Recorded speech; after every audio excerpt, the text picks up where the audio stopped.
നമ്മുടെ ശരീരം നമ്മുടെ നിയന്ത്രണത്തിലാണോ? ആണോ?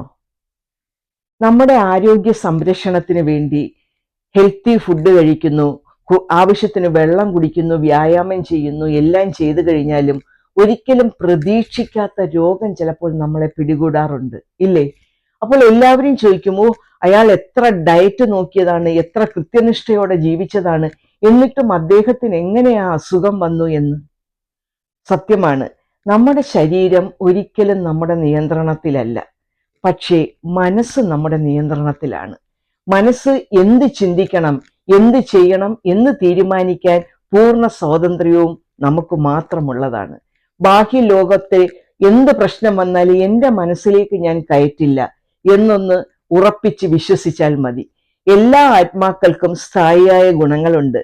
സ്നേഹം, ദയ, ആത്മധൈര്യം, ആത്മവിശ്വാസം തുടങ്ങിയ നല്ല ഗുണങ്ങൾ.